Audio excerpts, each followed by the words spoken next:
a los que no vi.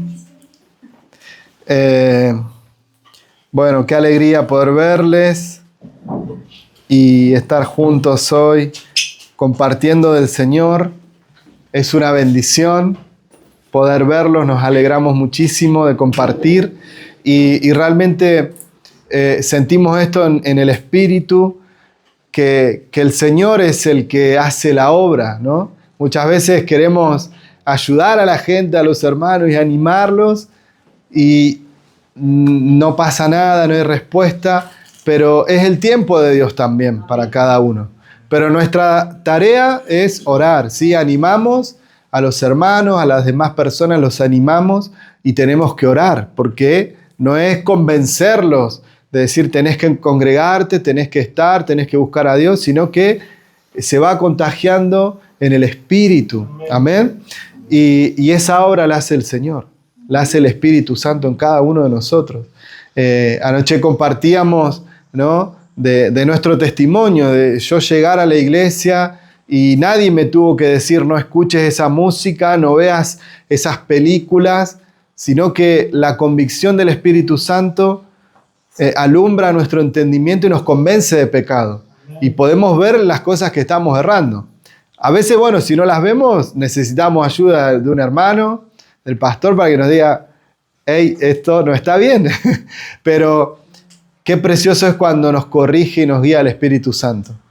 Porque el Espíritu Santo no nos avergüenza, sino que nos muestra en qué fallamos para corregir nuestro camino, pero no podemos negarnos, no podemos resistirnos, porque no podemos esconder nada delante de Dios. Y eso es precioso, ese crecimiento que trae el Espíritu Santo en nosotros. Bueno, quería compartir en esta mañana una palabra acerca de que muchas veces vamos buscando cosas en la vida, ¿no? Y parece que nunca alcanzamos, ¿no? Y para eso se usa la metáfora, ¿no? La frase de que estamos persiguiendo ¿qué? A ver, ¿qué estamos persiguiendo? O por ejemplo, a un animal, ¿qué le ponen para que avance? Es un dibujito conocido. ¿Qué se le pone adelante? Una manzana, depende, un caballo. Una carnada. Una zanahoria, ¿no? Es muy común. Bueno, pero es muy común el dibujo de la zanahoria. Entonces, es perseguir algo, ¿no?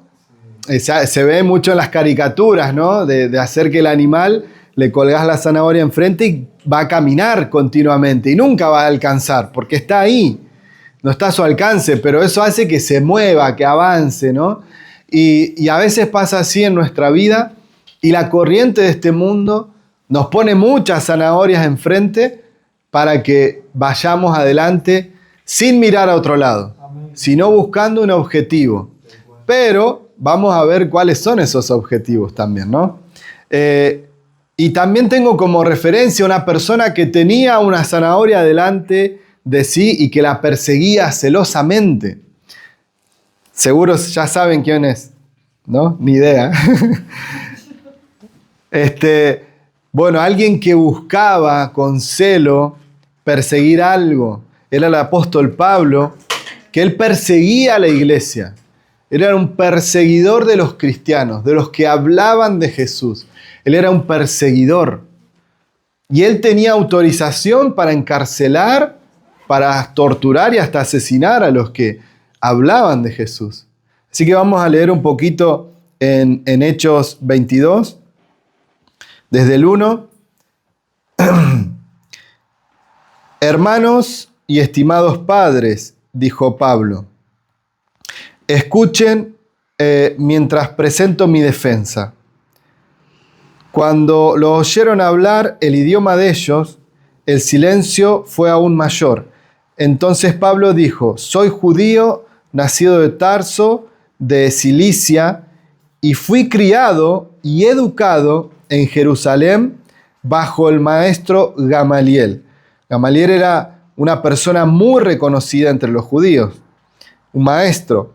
Dice, como estudiante de él, fui cuidadosamente entrenado en nuestras leyes y costumbres judías. Llegué a tener gran celo por honrar a Dios y en todo lo que hacía, tal como ustedes hoy, ¿no? Le hablaba a los judíos que buscaban celosamente honrar a Dios con su vida, con lo que hacían, ¿no? Con la ley, con lo que ellos entendían con respecto a la religión. Entonces él se presenta de esta manera, dice en el versículo 4, perseguí a los seguidores del camino, es decir, a los seguidores de Jesús, acosando a algunos hasta la muerte. Arresté tanto a hombres como a mujeres para arrojarlos en la cárcel. El sumo sacerdote y todo el consejo de ancianos pueden dar fe de que esto es cierto. Pues recibí cartas de ellos dirigidas a nuestros hermanos judíos en Damasco, los cuales me autorizaron a encarcelar a los seguidores del camino de esa ciudad y traerlos a Jerusalén para que fueran castigados. Es decir, andaba cazando a los cristianos, a los seguidores de Jesús. Y cuando iba de camino ya cerca de Damasco, como al mediodía, de repente una luz intensa del cielo brilló alrededor de mí. Caí al suelo y oí una voz que me decía: Saulo, Saulo, ¿por qué me persigues?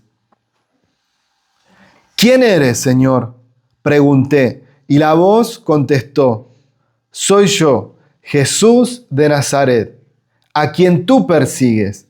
Pero la gente que iba conmigo vio la luz, pero no entendió lo que la voz me hablaba. Y yo pregunté: ¿qué debo hacer, Señor? Y el Señor me dijo: levántate, entra en Damasco, y allí se te dirá todo lo que debes hacer. Quedó ciego por la intensa luz. Quedé ciego por la intensa luz y mis compañeros tuvieron que llevarme de la mano a Damasco. Allí vivía un hombre llamado Ananías. Era un hombre recto y muy devoto de la ley y muy respetado por todos los judíos de Damasco. Y él llegó y se puso a mi lado y me dijo: hermano Saulo, recobra la vista. Y en ese mismo instante pude verlo. Bueno, acá nos cuenta un poquito de quién era, dónde se crió, quién le enseñó la ley, ¿no?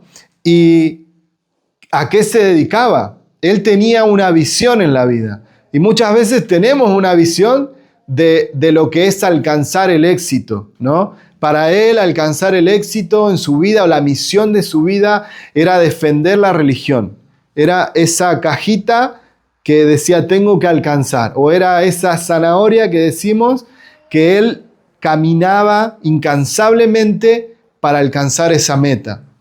Y él perseguía de tal manera, con tal celo, defendiendo, él creía, ¿no?, la verdadera religión, pero estaba persiguiendo a Jesús, porque estaba persiguiendo a sus discípulos, ¿no? La palabra nos dice que si algo hacemos por uno de los pequeños, me lo están haciendo a mí, dice Jesús, ¿no? Entonces Jesús sale a su encuentro. Pero esto no escapa de la realidad o del plan de Dios, sino que si lo vemos globalmente, podemos ver que Dios lo preparó con un propósito, porque lo vemos más adelante en las Escrituras, todo lo que el apóstol Pablo hizo, la cantidad de iglesias que plantó, los milagros que Dios hacía a través de su mano. Fue con un propósito, porque era una persona que podía debatir con un judío que conocía la ley, ¿sí?, porque estaba lleno, conocía igual que todos ellos, y podía ver el cumplimiento de la ley, el cumplimiento del Antiguo Testamento en Jesús. De hecho, hace unas semanas escuchaba un testimonio de un judío que vive en Jerusalén, que él jamás en su vida había escuchado nada acerca de Jesús. Y en un momento, como en esa parte de la ciudad conviven muchas religiones, en la zona céntrica hay una parte que estaban los cristianos predicando, y él escuchó que estaban hablando de Jesús y dijo, como yo estoy preparado y conozco tanto la ley de Dios, voy a refutar todo lo que está diciendo, porque Jesús no es el Mesías. Cuestión que él fue a debatir y el cristiano también estaba muy armado y respondió ahí, pero bueno, no lo convenció del todo, se fue y en su casa Dios empezó a hablarle a su corazón. Y tal fue así que dijo, bueno, voy a aprender más, porque tengo que estar preparado. Así que empezó a leer la Biblia, empezó a leer el Nuevo Testamento. Y cada vez que leía más, encontraba que las profecías del Antiguo Testamento se estaban cumpliendo todas en Jesús. Así que dice que fue un proceso de meses de estudiar la palabra y él sufrir, porque todo lo que él había creído en su vida, la visión que él tenía, Dios se la estaba refutando, se la estaba cambiando, porque Jesús es el cumplimiento de todas las profecías que se hicieron en el Antiguo Testamento. Entonces, esto a él lo metió en problemas, porque después de un tiempo, al no poder negar que Jesús era el Mesías por estudiar la palabra de Dios, se convirtió, creyó y se convirtió en un cristiano. Y eso, bueno, le ha traído pelea y división en la familia, el rechazo de la familia. Pero mirá la convicción que trae el Espíritu Santo, que él igual sigue creyendo y sigue trabajando para que el reino de Dios crezca, llevando el Evangelio, como le pasó a Pablo. Pero bueno, a Pablo fue algo tremendo porque literalmente Jesús se le presentó. Jesús lo dejó ciego a la presencia de Dios. Pero fue con un propósito, también que llegue a ese lugar, de ese hermano que también era judío, que era una persona que conocía la ley, una persona respetada, pero que había creído en el mensaje de salvación. Y lo precioso es que Pablo, cuando responde a Jesús, ya automáticamente lo reconoce y le dice, Señor, ¿qué quieres que yo haga? Él se pone a disposición de Jesús automáticamente. No pudo refutar eso. No había nada que refutar. Pudo ver a Jesús frente a frente. Pudo sentirlo. Y precioso también que es la primera vez que lo llaman hermano, porque él hasta ese momento estaba persiguiendo, y de hecho él mismo en otra porción de la palabra reconoce que él estuvo cuando apedrearon a Esteban. Él estuvo ahí. Entonces, imagínate el grado de celo y de furia que él tenía. Dice que respiraba amenazas contra los seguidores de Jesús. El grado de celo que tenía por perseguirlos y que nadie hable más de Jesús. Pero qué loco es que Jesús viene a nuestra vida y nos cambia la forma de ver. Lo que estábamos creyendo que era el éxito para nuestra vida. Lo que estábamos creyendo que iba a ser la satisfacción o la plenitud en nuestra vida, ¿sí? Jesús lo cambia. Nos da el verdadero sentido de satisfacción, de plenitud, de éxito en nuestra vida, que es estar en Él, estar en Cristo. En Él somos plenos. Ahora, también qué precioso es que automáticamente, después de quedar ciego por la presencia de Dios, recibe el milagro de esta manera. El hermano le dijo, recobra la vista, puso la mano sobre él y recibió la vista automáticamente. Yo quiero ver esos milagros, no sé ustedes. Yo quiero ver milagros. Hemos visto milagros de parte de Dios. Siempre me causa gracia una situación en la iglesia en Argentina tuvimos una cruzada de milagros y orábamos por milagros. Y una señora llegó que nunca la habíamos visto, no la conocíamos. Y llegó con muchísimo dolor de espalda. La trajeron en silla de ruedas porque no podía caminar mucho tiempo, con dolor de espalda, no podía estar de pie. Y bueno, recibió oración y empezó a probar sus piernas. Y empezó a caminar y bueno, gloria a Dios. Y la señora caminó hasta la puerta de la iglesia, fue y no volvió más. Pero bueno, recibió el milagro. Y nunca más supimos de esa señora. Pero recibió su milagro. ¡Qué precioso! Y también el valor de este hermano, ¿no? De este hermano de recibir a Pablo y orar por él porque era perseguidor de los cristianos, ¿no? Es como que vayas a querer a predicarle al presidente de China, que está persiguiendo a los cristianos, está prohibido. Entonces, claro, eso es la obra del Espíritu Santo. El Espíritu Santo lo vemos en la palabra, que le dio fuerza a las personas débiles, les dio valor a las personas que tenían miedo, les dio denuedo a aquellos que no se animaban a hablar, pero es el Espíritu Santo en nosotros, es Dios en nosotros. Y si hay algo que, bueno, recordaba recién mientras cantábamos estas canciones, Spurgeon decía, si ves algo bueno en mí, no es mío, es Jesús en mí. Y eso es ser humilde, ¿no? Porque la palabra dice que el hombre está caído, el hombre está roto, el hombre es corrupto, nuestra naturaleza es pecaminosa. Entonces, naturalmente no nos salen cosas buenas. Y si hay algo bueno en nosotros, es Jesús. Y si nosotros reconocemos de esta manera, le estamos dando gloria a Dios. Si reconocemos que lo bueno que podamos mostrar es Jesús en nosotros. Amén. Ahora, Pablo perseguía a la iglesia. Él tenía una visión de lo que era éxito en su vida. Su éxito iba a ser terminar con los seguidores de Jesús. Eso es lo que se había propuesto. Ahora, la ironía, ¿no?, de Dios, que ese mismo perseguidor fue uno de los más grandes apóstoles. De hecho, tenemos la mitad del Nuevo Testamento escrito por él, que son cartas a diferentes iglesias, la cantidad de iglesias que él plantó en Asia y acá en Europa. Es tremendo que vos digas, bueno, no, yo estoy convencido, voy para allá, y te agarra Dios, te da vuelta, no, es para allá. Lo dio vuelta, como decimos, como una media. Así de fácil, y es lo que hace Dios en nosotros.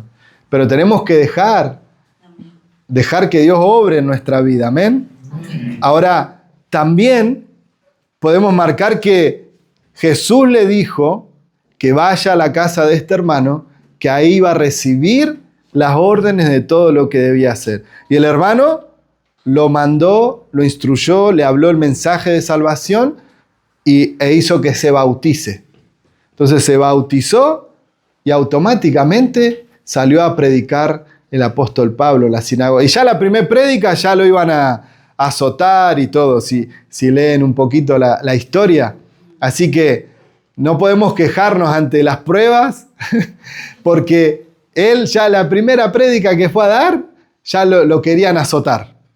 Así que eso es lo que hace el Señor en nosotros.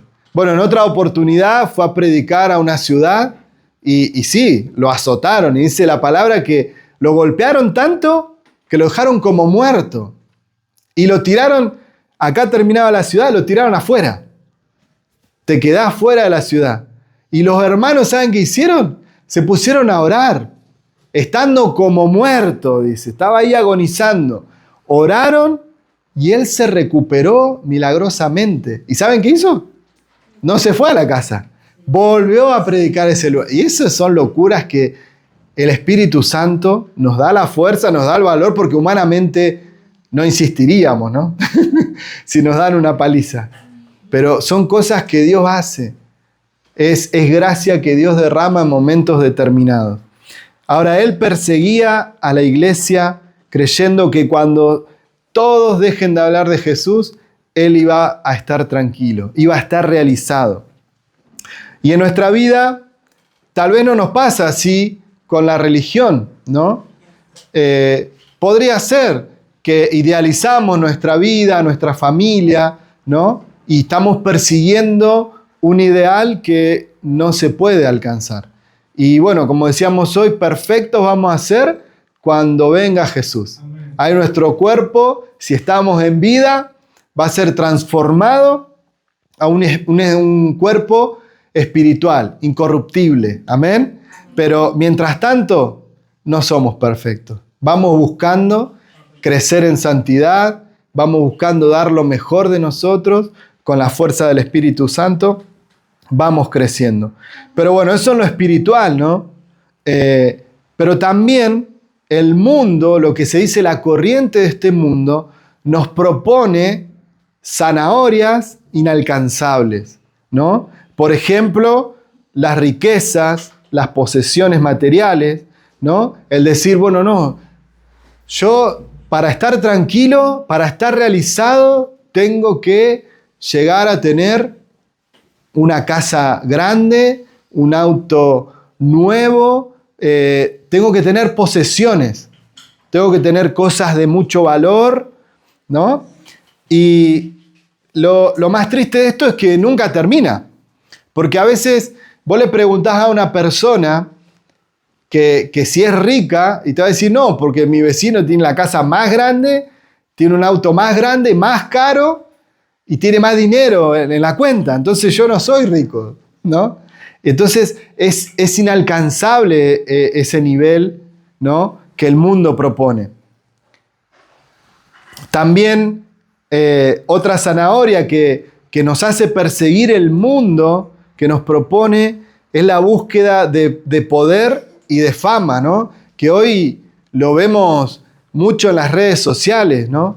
Que todos quieren hacerse famosos. Y encima la fama no dura nada, porque se hace viral un video y bueno, te conoce el mundo entero, pero después nadie más sabe de vos, ¿o no? Y la gente muere o hace cualquier cosa. Bueno, de hecho, mueren algunos por hacer tonterías.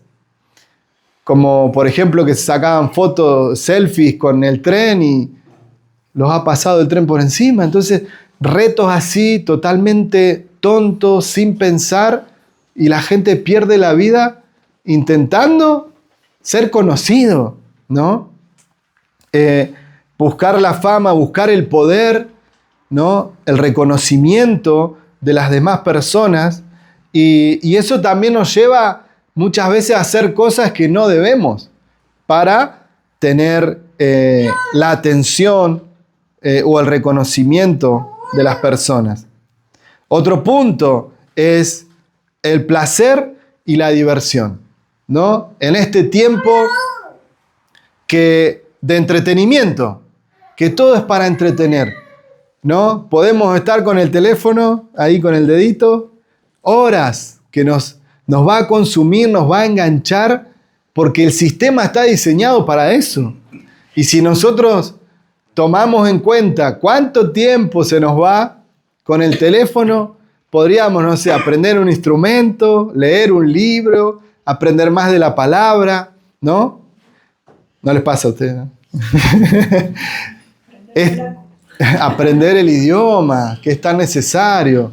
Pero el sistema funciona para esto, para que podamos ser manipulables, manejables, y no usemos nuestro pensamiento, no tengamos un pensamiento crítico. Eso es lo que promueve el sistema. ¿Por qué? Porque detrás de todo hay un negocio. Algo, si lo ves en los videos, todos te venden algo, ¿o no? Todos te venden algo. Y de hecho, si no te vende algo el del video, lo que te está vendiendo es el video, que lo consuma y lo sigas viendo porque va a ganar dinero. Entonces, la corriente de este mundo nos lleva a eso, a buscar el entretenimiento y la diversión. Que nunca puedo estar aburrido, ¿o no? Porque tengo que estar entretenido. Si no estoy con el teléfono, tengo que estar con la tele, y si no con la tablet, y voy pasando de pantalla nada más. ¿Por qué? Porque nos llevan a la adicción. Y es una forma de escapar de la realidad. Muchas veces a través de eso, de ese entretenimiento o de esa diversión, no quiere decir que está mal tener tiempo de esparcimiento, pero tenemos que nosotros administrarlo, nosotros controlarlo, ser eficientes, administrar bien nuestro tiempo, ¿sí? No es que estamos en contra de eso, sino que si eso nos inunda de tal manera que no podemos avanzar en la vida, no podemos avanzar en el Señor, ahí algo está funcionando mal. Entonces, por eso que tenemos este llamado de atención de parte del Señor para que podamos ver esto y seamos buenos administradores. Amén. La aprobación o validación, la búsqueda de aprobación y validación de los demás puede ser una zanahoria que nos hace perseguir la corriente de este mundo y se convierte en una necesidad para nuestra autoestima. Terminamos solamente creyendo que valemos o que tenemos algún valor o que somos especiales solamente si los demás me ponen un like. Si me ponen un dedito para arriba en lo que subo en las redes sociales. Y eso no es verdad. Eso no nos da valor. Lo que nos dio valor y quien nos dio valor es Jesús. Porque aún siendo pecadores murió por nosotros. No porque no valemos nada. ¿Quién entregaría su vida por algo o por alguien que no vale nada? No tiene sentido. Pero Jesús nos valoró, nos estimó, nos amó aún antes de nosotros arrepentirnos. Y eso es lo que hizo Jesús por nosotros. Entonces, no debemos buscar, si lo estamos haciendo, debemos corregirlo, entender que lo que las demás personas nos digan o cómo nos traten, no tiene que eso afectarme, ¿sí?, a mi autoestima, a mi sentido de valor, ¿sí? Y muchas veces, porque funciona así el mundo, podemos sentirnos con baja autoestima, por ejemplo, los que trabajamos, decir, bueno, mi sueldo no es tan alto. Entonces, hay diferentes sueldos en mi empresa, yo no tengo el más alto, tengo el más bajo, y bueno, yo no valgo tanto, porque mi hora vale tanto dinero. Y terminamos pensando que el valor de esa hora o el valor del trabajo que hacemos es lo que valemos nosotros. Y no es así, eso es una mentira de Satanás. El Señor nos valoró tanto que el Padre que entregó a su Hijo. Entregó a su Hijo. Y Jesús en obediencia y por amor a nosotros se entregó en la cruz. Entonces tenemos valor. Y si buscamos en la palabra, vamos a ver cuánto valor tenemos para el Señor. Que somos preciosos. Somos un tesoro precioso para el Señor. Entonces no debemos buscar la aprobación. Obviamente, no es que me tengo que llevar mal con todos. Si te gusta como soy, ya está. No, tenemos que ser amables, pero no es que me tengo que rendir o estar buscando agradarle a todos.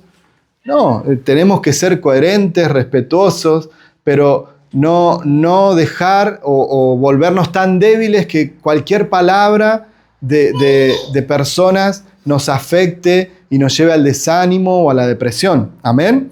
¿Me explico?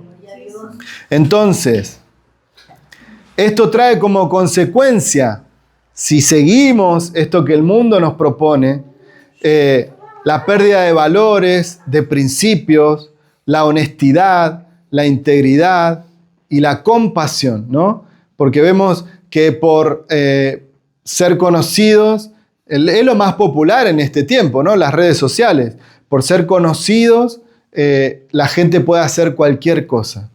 O por tener posesiones, puede hacer cualquier cosa. Y también se pierde la compasión, ¿no? Bueno, mucho se critica también las ayudas a las personas necesitadas, porque la persona va y se graba, mira, estoy ayudando, soy bueno, ¿no?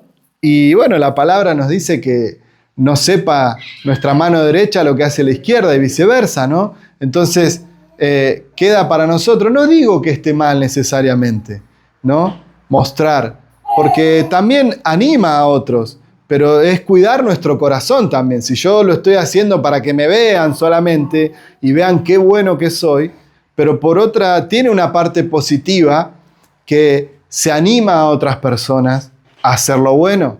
Por ejemplo, veía una chica en Estados Unidos que adoptó una abuela de 90 y pico de años. La adoptó y empezó a cuidarla, a visitarla en su casa. Estaba sola y comenzó a visitarla con su familia. Creo que como 98 años la abuelita, sola, sin familiares. Y bueno, que eso se publique, ¿es de bendición o no?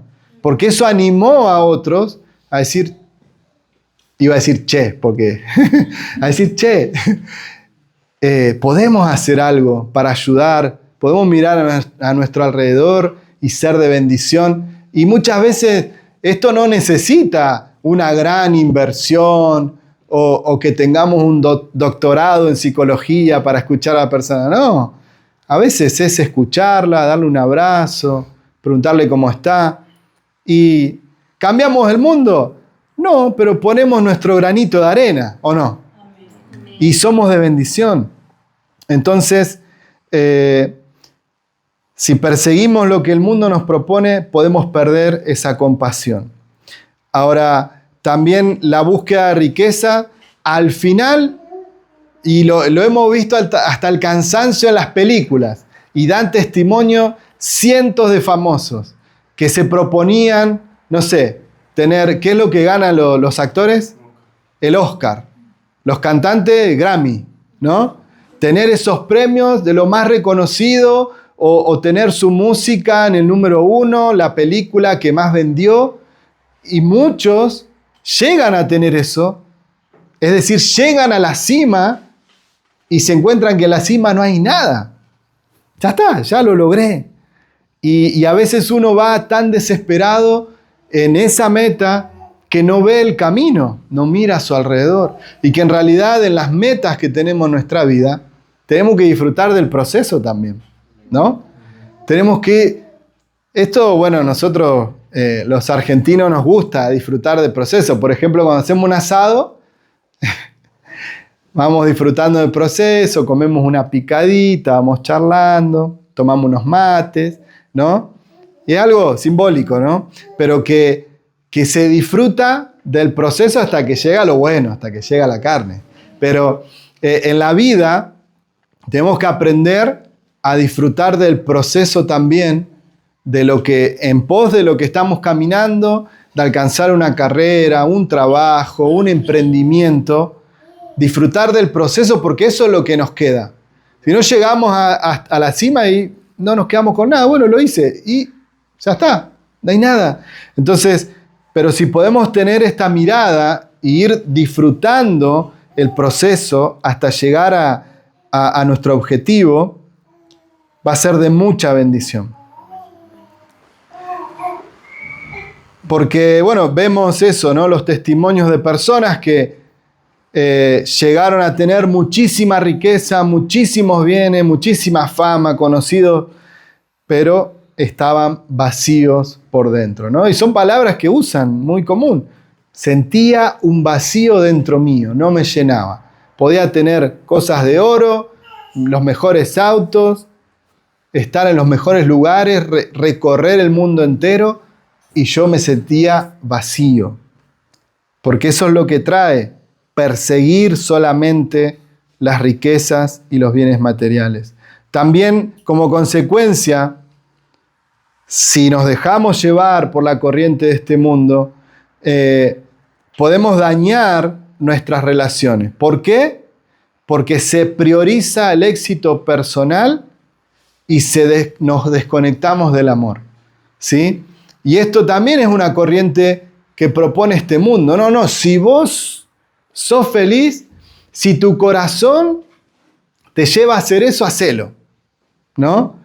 Y ahí es solamente mi éxito, solamente como yo me siento, y eso no está bien, porque no venimos a ser servidos a este mundo, sino como Jesús vino a servir, y Él nos dio ejemplo, ¿sí?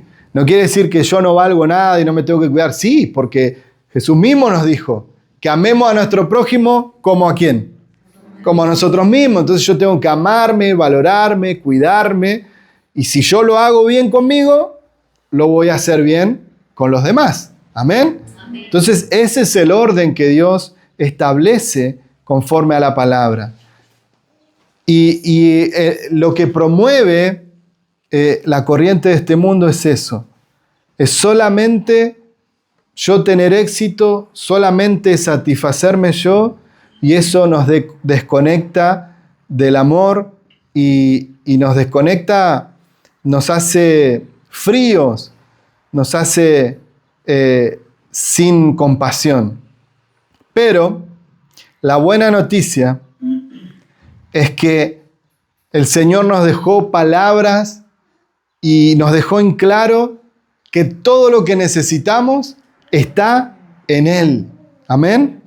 Por eso quiero leer Mateo 11, 28 al 30.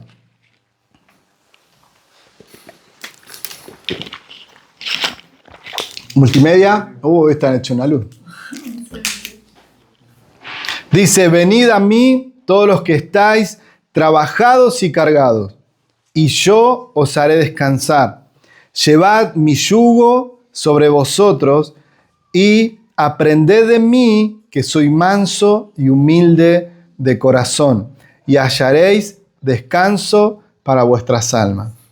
Ahora, todos los que estamos cansados, cargados, y no habla solamente del cansancio físico, ¿no? Porque bueno, en ese tiempo la gente hacía trabajos muy duros, ¿no? Era todo manual, trabajo agrícola, todo pesado, pero en realidad Jesús le estaba hablando a los religiosos, porque la religiosidad es un trabajo, es apariencia, es bueno, yo tengo que cumplir todas las reglas para que Dios me ame, y no es así porque Dios me amó. Sí voy a cumplir las reglas porque amo a Dios y quiero hacer lo mejor para Él, amén, pero esa es mi motivación. Ahora, en otra versión dice: dejen las cargas pesadas, y eso es la religiosidad, es una carga pesada, porque yo tengo que aparentar, yo tengo que saber mucho de la palabra, amén, pero la gente me tiene que ver espiritual, ¿no? Como dice la palabra que hacían los fariseos, que se ponían a orar en las plazas, en las esquinas, para que todos lo vean, con palabras muy elaboradas, muy sofisticadas, de mucho conocimiento. Entonces las personas decían: wow, qué espiritual que es esta persona, qué madurez que tiene. Pero solamente era apariencia. Y Jesús le dice: si ustedes se comportan así, tienen el aplauso de la gente y queda ahí. Ya está. Esa es toda la recompensa que van a tener. Pero si lo hacemos realmente para Dios, es Dios quien nos va a honrar. Amén. Y me gusta que Jesús dice que nos pongamos su yugo, que es fácil, que es ligero, pero que también que aprendamos de Él, que es manso y humilde de corazón. Ahora, hablábamos anoche que la enfermedad de este tiempo, ¿saben cuál es? El virus más grande que hay en la tierra, ¿saben cuál es? Primero el pecado, ¿no? Pero el segundo es el estrés. Es el estrés. Y si nosotros aprendemos de él, o sea, si tenemos que aprender es porque no sabemos, ¿o no? Entonces tenemos que aprender de él, que es como manso y humilde. Si es aprender, es que me va a llevar un proceso, es que voy a tener que ejercitarme en eso. ¿Amén? Aprender de él a ser manso y humilde. de corazón. Pero después dice, y hallaréis descanso para vuestra alma. ¿Qué quiero decir con esto? Que si aprendemos de Jesús, si nos ejercitamos en imitarlo a Él, vamos a tener descanso, vamos a tener paz en nuestro corazón y no vamos a ser víctimas de este virus que es el estrés. El estrés te pone nervioso, estás irritable, fastidioso. Y veía un médico que decía que por un minuto de estrés intenso, ¿sabes cuánto tiempo quedas afectado? 8 horas. Te altera la presión, el ritmo cardíaco, un montón de cosas. Bueno, después le preguntamos a Suse, que ella sabe. Te afecta, durante 8 horas quedas mal. ¿No le ha pasado de tener momentos de mucho estrés y después quedas agotado, cansado, sin fuerza? ¿No le ha pasado? ¿Me pasa a mí nomás? Nos cansa, nos agota. Entonces, por eso es que debemos aprender de Él y ser humilde de corazón para que eso no nos afecte. Y se va a cumplir la palabra en nosotros. Y hallaréis descanso para vuestra alma. En Él vamos a tener descanso. Pero bueno, como siempre decimos, el Evangelio es práctico. Tenemos que practicarlo. Tenemos que aprender de Él, que es manso y humilde de corazón. En Mateo 5:6 dice, bienaventurados todos los que tienen hambre y sed de justicia, porque ellos serán saciados. Amén. Jesús nos está prometiendo que todo lo que necesitamos, Él nos va a saciar. Amén. En Juan 4, 13 y 14, Jesús dijo, cualquiera que beba de esta agua volverá a tener sed. Bueno, en esta situación Él estaba hablando con la samaritana al borde del pozo de agua. Cualquiera que beba de esta agua volverá a tener sed, pero el que beba del agua que yo le daré no tendrá sed jamás, sino que en él, sino que el agua que yo le daré será en él una fuente de agua que salte para vida eterna. Amén. Es decir, si bebemos de Jesús, si bebemos, el agua es simbolismo del Espíritu Santo, ¿sí? Si bebemos de su Espíritu, vamos a ser saciados y no vamos a tener necesidad de buscar o de llenarnos con todo lo que hablábamos recién que el mundo propone. Buscar los deseos de la carne, solamente ir tras la riqueza, la fama, que el reconocimiento. ¿Por qué? Porque voy a estar saciado. Pero esta saciedad es completa, porque dice que será en nosotros una fuente que salte para vida eterna.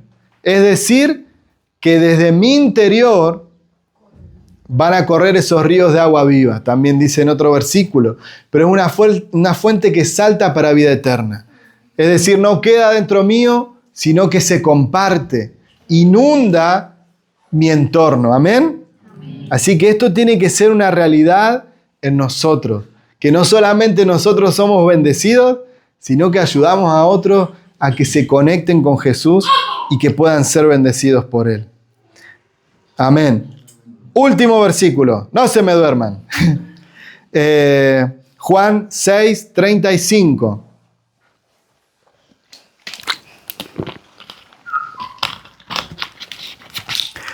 Dice, Jesús dijo, yo soy el pan de vida, el que a mí viene nunca más tendrá hambre, y el que en mí cree nunca más tendrá sed.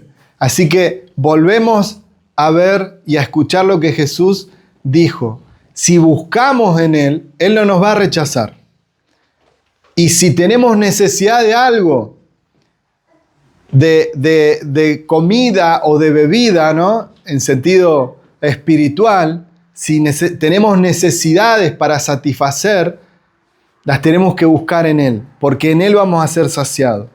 Nunca más vamos a tener hambre y nunca más tendremos sed. Y eso después, como siempre decimos, se va a ver reflejado en nuestra vida, porque es Jesús en nosotros el que cambia el orden de prioridades.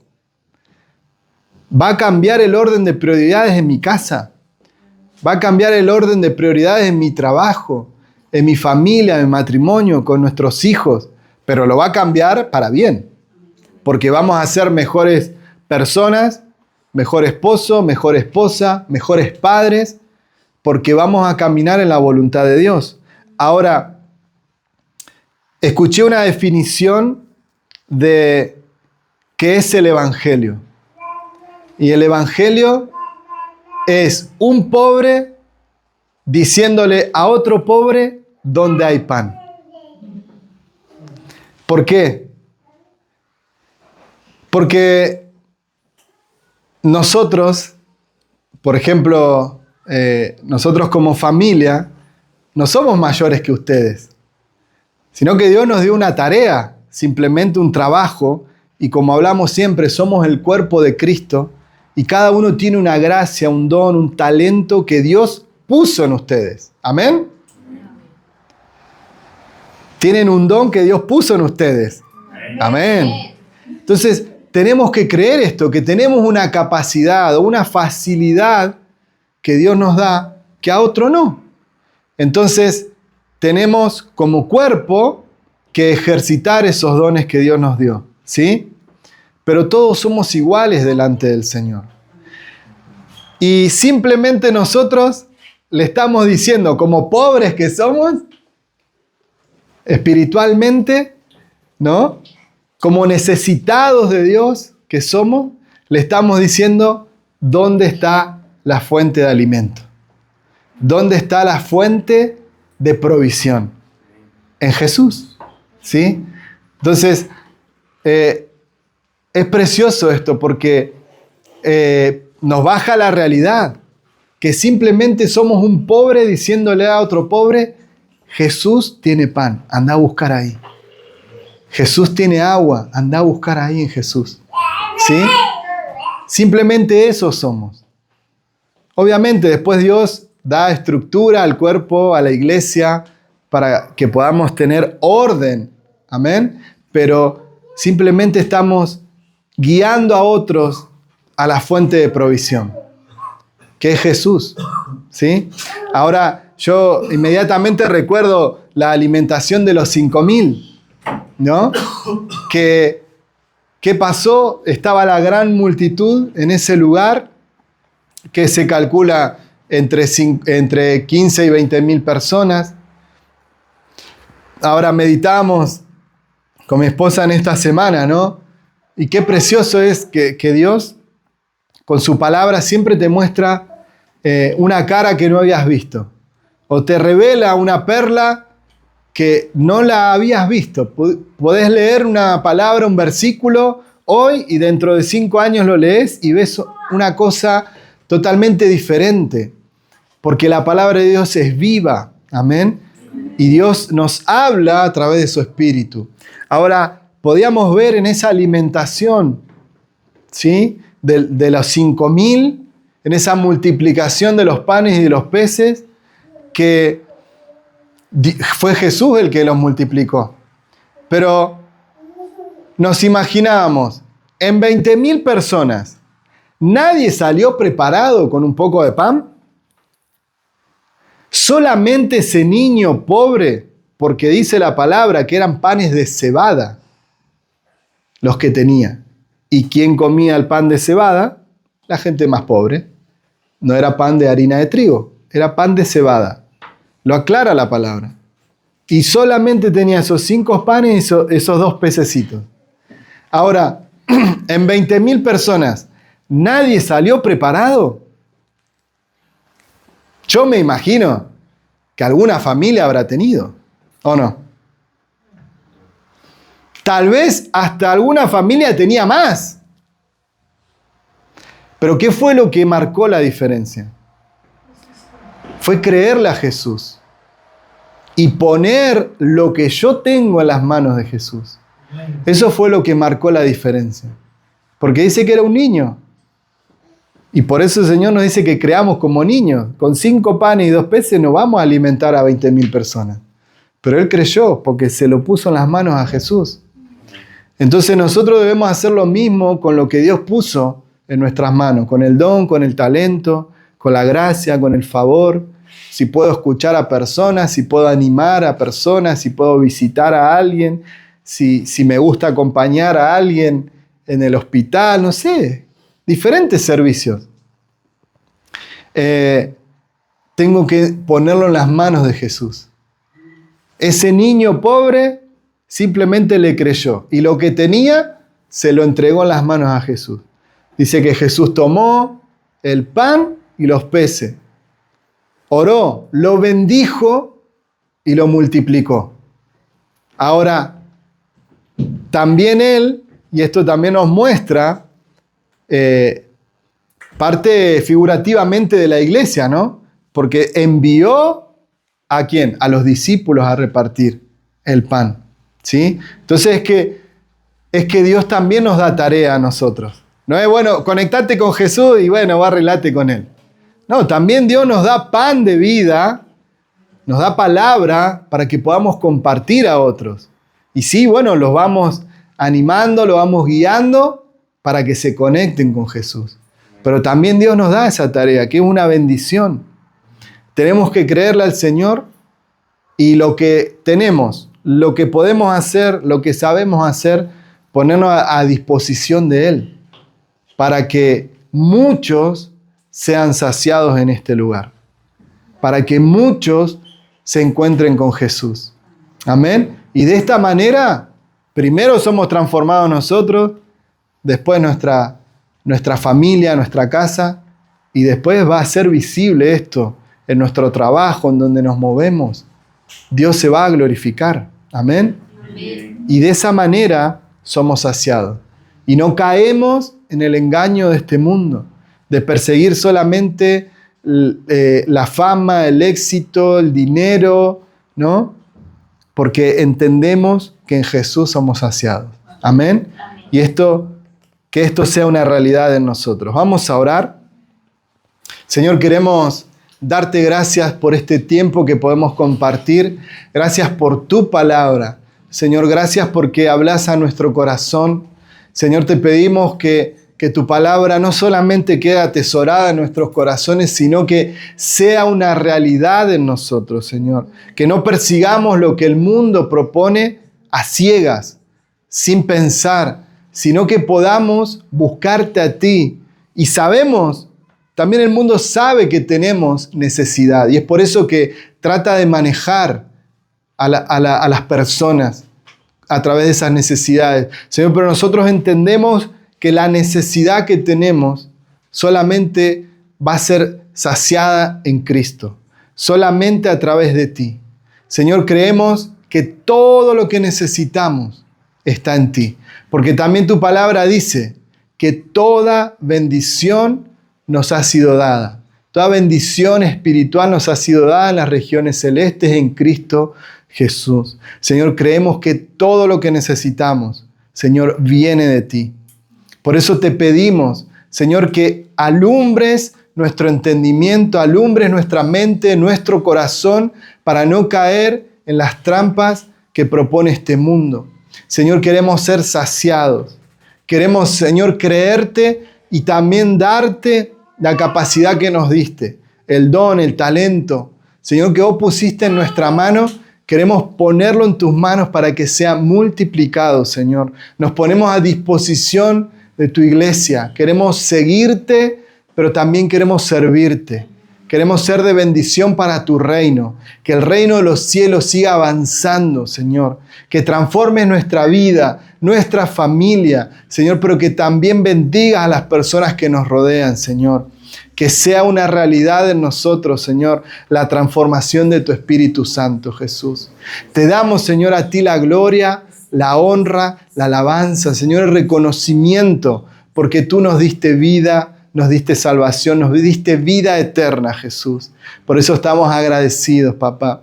Y también en este espíritu, Señor, queremos disponernos para ofrendar, para bendecirte, Señor, creyendo que estamos sembrando en tu reino, que es la mejor tierra, y creemos, Señor, que tú nos bendices, que tú nos multiplicas, Señor, que nos das gracia, nos das favor también delante de los jefes, Señor, que eres tú quien nos promueve, Señor, eres tú quien nos da también esas ideas, esos diseños, Señor, que vos nos das la creatividad que necesitamos, Jesús, para prosperar. Danos también, Señor, sabiduría para administrar lo que viene a nuestras manos, Señor. Queremos ser de ejemplo a nuestros hermanos, queremos ser de ejemplo al mundo, que vean, Señor, que nosotros, tus hijos, no pasamos necesidad. No solamente porque nos das en abundancia, sino también porque somos buenos administradores, Señor. Y como siempre decimos, no compramos tu bendición con nuestras ofrendas o con el diezmo, no compramos tu bendición, pero sí mostramos gratitud, mostramos generosidad y creemos, Señor, que estamos siendo parte de tu obra en este lugar, que estamos apoyando esta obra, Señor, para que muchas personas, muchas familias puedan llegar aquí y conocerte, Señor. Gracias, Señor, porque